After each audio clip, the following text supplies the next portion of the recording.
Assalamualaikum warahmatullahi wabarakatuh.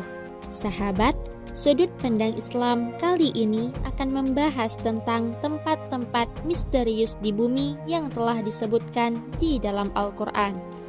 Seperti yang telah kita ketahui bahwa bumi memiliki luas permukaan sekitar 510,1 juta kilometer persegi dan luas daratannya yaitu 148,9 juta kilometer persegi. Sehingga tidak heran bila masih banyak tempat yang ada di dunia yang belum terjamah oleh tangan manusia. Tempat-tempat yang telah manusia temukan sebagian dijadikan tempat tinggal dan juga tempat berwisata. Namun, masih banyak juga tempat-tempat yang belum ditemukan dan masih menjadi hal yang misterius hingga saat ini. Termasuk pula beberapa tempat yang disebutkan di dalam Al-Quran namun tidak ditemukan bahkan oleh manusia modern hingga saat ini. Tidak perlu berlama-lama lagi, langsung saja kita bahas. Ini dia 5 tempat misterius yang disebutkan di dalam Al-Quran. 1. Telaga Ainul Hayat. Telaga Ainul Hayat adalah sebuah tempat yang diyakini memiliki mata air yang apabila air tersebut diminum oleh manusia, maka manusia itu akan menjadi kekal, tidak akan mati sampai hari kiamat, kecuali dia memohon kepada Allah untuk dimatikan. Kisah tentang Telaga Ainul Hayat ini dihubungkan dengan 2 tokoh besar dalam agama Islam, yaitu Raja Zulkarnain dan Nabi Khidir alaihi salam. Dalam sebuah riwayat dari As-Salabi dari Imam Ali, suatu hari Raja Zulkarnain bertanya kepada malaikat tentang bagaimana ibadahnya malaikat kepada Allah Sang Pencipta. Malaikat pun menjawab bahwa sejak pertama kali dia diciptakan selalu sujud dan tak pernah mengangkat kepalanya untuk selama-lamanya dan tidak pernah menyia-nyiakan waktu untuk selalu beribadah kepada Allah. Mendengar hal tersebut, Raja Zulkarnain ingin sekali untuk hidup abadi supaya dia bisa lebih lama beribadah kepada Allah. Sehingga Raja Zulkarnain mengajak Nabi Khidir alaihi salam beserta pasukannya untuk mencari Telaga Ainul Hayat tersebut. Setelah pencarian panjang, Raja Zulkarnain pun menemukan Telaga Ainul Hayat itu di tempat terbitnya matahari. Tempat itu digambarkan sebagai sebuah tempat yang sangat gelap.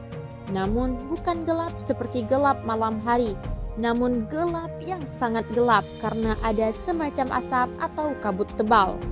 Singkat cerita, Nabi Khidir alaihi salam meminum air dari Telaga Ainul Hayat tersebut, sehingga kita meyakini bahwa Nabi Khidir masih hidup hingga sekarang. Namun di samping itu, Raja Zulkarnain tidak meminum airnya. 2. Tempat persembunyian Dajjal. Dalam Al-Quran dan hadis disebutkan bahwa munculnya Dajjal merupakan salah satu tanda dari terjadinya kiamat kubra atau kiamat besar. Adapun tempat persembunyian Dajjal telah diberikan isyarat oleh Nabi Muhammad SAW, meski tidak dijelaskan secara rinci.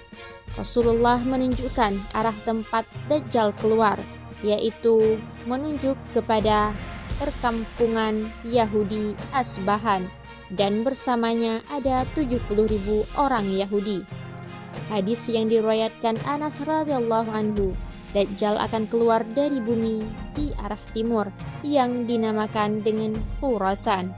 Artinya secara pasti diketahui bahwasanya tempat munculnya Dajjal adalah dari sebelah timur dan tak jauh dari daerah yang bernama Khurasan.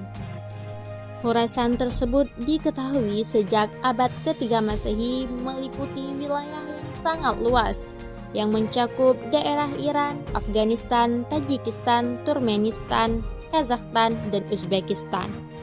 Setelah itu banyak yang menduga-duga bahwa Dajjal dikurung di salah satu pulau di Yaman yang bernama Sokrota, karena di pulau tersebut ada banyak hewan dan tumbuhan-tumbuhan aneh.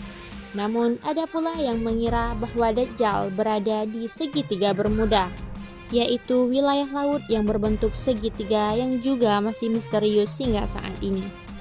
3. Tembok Ya'juj Ma'juj.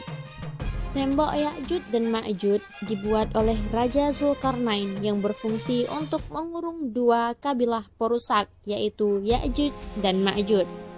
Kisah tentang tembok Ya'juj dan Ma'juj telah diabadikan oleh Allah Subhanahu wa Ta'ala dalam Al-Quran Surah Al-Kahfi. Hingga ketika sampai di antara dua gunung, dia mendapati di balik keduanya suatu kaum yang hampir tidak memahami pembicaraan. Mereka berkata, "Wahai Zulkarnain, sesungguhnya Ya'juj dan Ma'juj adalah bangsa pembuat kerusakan di bumi. Bolehkah kami memberimu imbalan agar engkau membuatkan tembok penghalang antara kami dan mereka?" Lalu Zulkarnain berkata, "Apa yang telah dikuasakan kepadaku oleh Tuhanku lebih baik daripada apa yang kamu tawarkan. Maka bantulah aku dengan kekuatan agar aku dapat membuatkan tembok penghalang antara kamu dan mereka. Berilah aku potongan-potongan besi." Hingga ketika potongan besi itu telah terpasang sama rata dengan kedua puncak gunung itu, Zulkarnain berkata, "Tiuplah api itu." Ketika besi itu sudah menjadi merah seperti api, dia pun berkata, "Berilah aku tembaga yang mendidih agar kutuangkan ke atasnya besi panas itu." Maka mereka, Ya'juj dan Ma'juj, tidak mampu mendakinya dan tidak mampu pula melubanginya. Dia Zulkarnain berkata, "Tembok ini adalah rahmat dari Tuhanku. Apabila janji Tuhanku telah tiba, dia akan menjadikannya hancur luluh. Janji Tuhanku itu benar." Kisah tersebut terdapat pada ayat ke-93 hingga ayat 99 dalam surah Al-Kahfi. Hingga saat ini belum ada yang bisa membongkar di mana tembok Ya'juj dan Ma'juj itu berada. 4. Gunung Qaf. Gunung Qaf ini pernah disabdakan oleh Nabi Muhammad SAW ketika sahabatnya yang bernama Abdullah ibnu Salam bertanya, "Ya Rasulullah, dengan apa bumi ini bisa tenang?" Nabi menjawab, "Dengan beberapa gunung." Kemudian dia melanjutkan pertanyaannya, "Lalu dengan apa gunung-gunung itu dikokohkan?" Nabi menjawab, "Dengan gunung Qaf yang terbuat dari batu zamrud hijau dan birunya langit." Para ahli tafsir mengatakan bahwa gunung Qaf adalah gunung induk dari semua gunung yang ada di dunia ini. Beberapa pendapat mengatakan bahwa Raja Zulkarnain pernah naik ke gunung ini yang terletak di antara Yordania dan Arab Saudi. Namun pendapat yang lain mengatakan bahwa gunung Qaf terletak di Yaman. Di samping itu banyak pendapat-pendapat yang lain, namun tidak ada yang dapat dibuktikan hingga saat ini. 5. Istana Nabi Sulaiman. Di dalam Al-Quran, Allah Subhanahu wa Ta'ala menggambarkan kemegahan istana Nabi Sulaiman yang luar biasa. Menurut beberapa sejarah, istana megah Nabi Sulaiman dibangun oleh bantuan manusia dan bangsa jin, karena Nabi Sulaiman dapat berbicara dengan bangsa jin. Oleh sebab itu, tentu saja bangunan ataupun kerajaan Nabi Sulaiman sangat istimewa dan tidak dapat dibandingkan dengan bangunan-bangunan yang lain. Berdasarkan literatur bangsa Yahudi, istana Nabi Sulaiman kini sudah tidak ada, alias sudah runtuh. Yang tersisa hanyalah tembok sebelah barat dari bagian kerajaan Sulaiman yang mereka sebut dengan Solomon Temple atau Kuil Sulaiman. Bagi orang Yahudi, bangunan yang tersisa tersebut adalah tembok ratapan. Di tembok ratapan tersebut, umat Yahudi berkumpul untuk berdoa sejak zaman dahulu. Sahabat, demikianlah 5 tempat misterius yang ada di dunia yang disebutkan di dalam Al-Quran. Terima kasih sudah menonton, semoga bermanfaat. Wassalamualaikum warahmatullahi wabarakatuh.